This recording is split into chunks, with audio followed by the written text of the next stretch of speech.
Bienvenue sur Africa 24 dans cette nouvelle édition du Non-Stop Info. Voici les titres de l'actualité. Adoption le 5 juin d'un nouveau code foncier au Togo, un pas décisif dans l'amélioration de la gestion du foncier qui représente plus de 70% des affaires pendantes devant la justice togolaise. Hausse du prix des denrées alimentaires au Cameroun. Le prix du sac de 50 kg d'arachide a connu une augmentation de 20%, ce qui oblige les commerçants à revoir leur prix à la hausse. Et la mobilisation contre la propagation du virus Ebola se poursuit en République démocratique du Congo. Les autorités sanitaires soulignent le besoin urgent de contenir cette maladie qui a déjà fait 27 victimes en 2 mois. Mais tout d'abord, la fin de la crise politique reste incertaine à Madagascar. Les députés de l'opposition ont manifesté à Antananarivo ce jeudi 14 juin pour réclamer la démission du Premier ministre Christian Tsay, nommé le 4 juin, et pourtant présenté comme un homme de consensus, comme voulu par la Haute Cour constitutionnelle. Certains membres de l'opposition réclament aussi la sortie de quelques ministres du gouvernement. Face à cette mobilisation, le Premier ministre en poste depuis 10 jours a lancé un appel à l'apaisement et au dialogue pour une sortie de crise définitive. Le Parlement togolais a adopté le 5 juin un nouveau code foncier, un texte qui traite notamment des questions liées aux doubles ventes et qui constitue l'essentiel des litiges fonciers du pays. Une modernisation nécessaire qui permet à chaque citoyen d'exercer son droit de propriété en toute quiétude. Reportage de notre correspondante Emefa Kofi. Les Togolais dans l'attente de l'application effective du nouveau code foncier adopté le 5 juin 2018. Ce nouveau code, qui remplace celui de 1974, comporte plusieurs innovations. Il protège entre autres les femmes en ce qui concerne leur droit à la terre.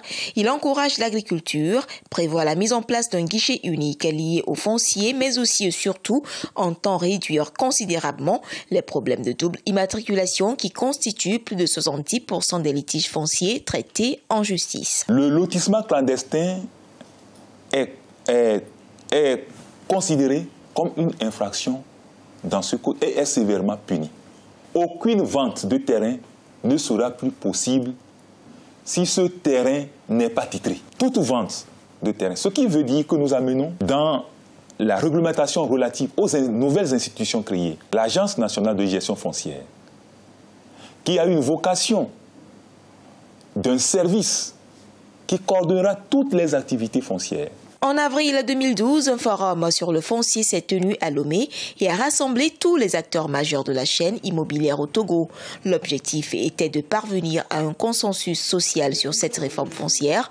Aujourd'hui, le pari semble être gagné. L'agent immobilier que je suis est le seul à avoir le droit de poser un acte de vente, un acte de commerce dans le foncier.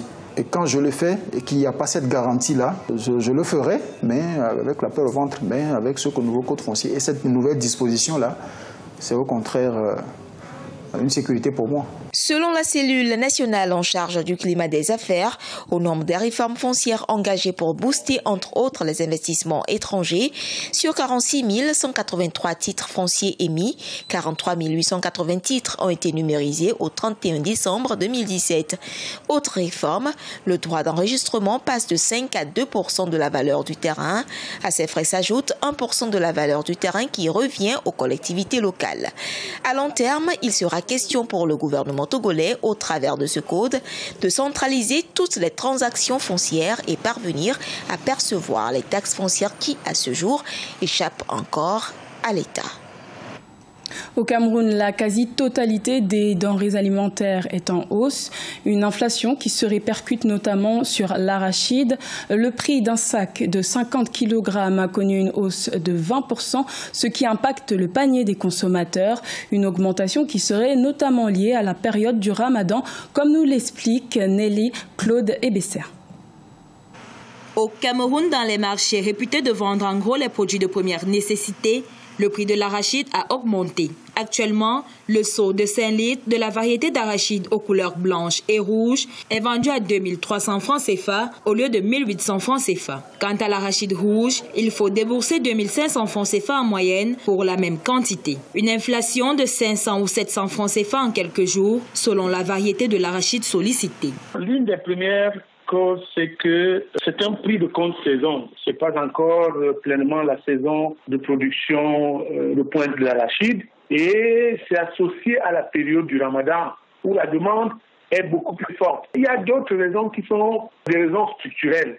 Il n'y a pas de régulation de l'État sur le prix de l'arachide. En plus des raisons évoquées, les commerçants mentionnent le coût de transport des zones de production vers les différents points de vente qui se trouvent généralement en zone urbaine. Du coup, le prix du sac de 50 kg d'arachide est passé de 42 000 francs CFA à 50 000 francs CFA. Les ménages, eux, payent le prix fort pour s'en approprier.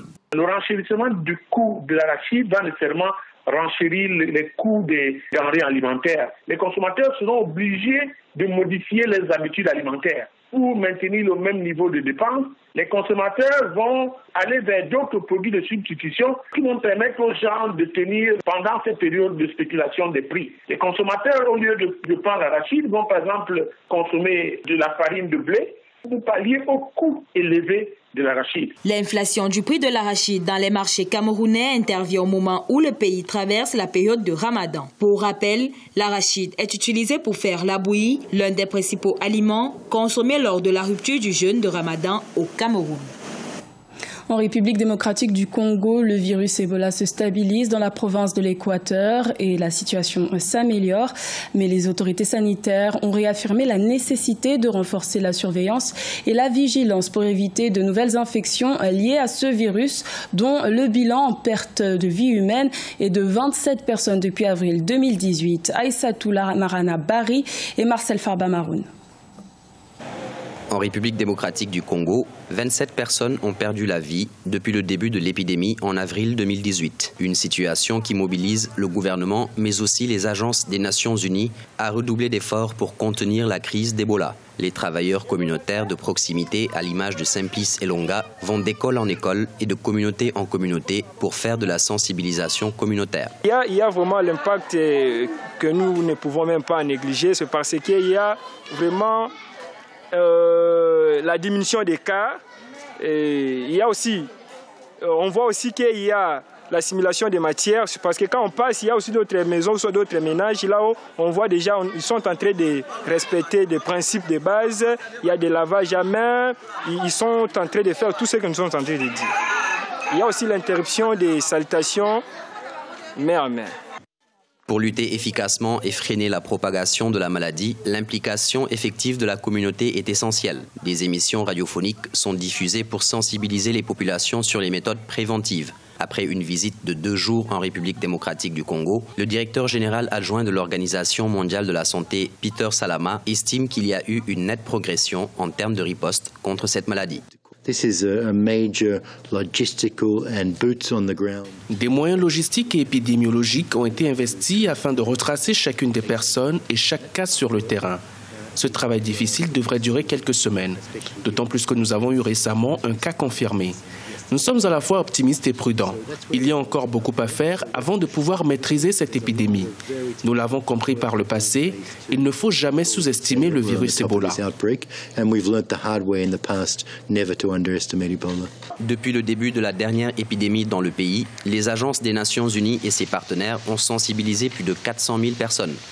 Contrairement aux précédentes épidémies d'Ebola, les agents de santé ont rapidement réagi en stoppant la propagation du virus avec des campagnes de vaccination. Selon l'Organisation mondiale de la santé, 15,6 millions de dollars seront consacrés au cours des 9 prochains mois pour aider les 9 pays frontaliers de la République démocratique du Congo à renforcer leur capacité d'intervention d'urgence.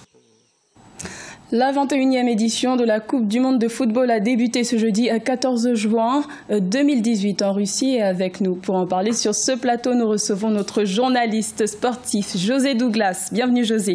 Oui.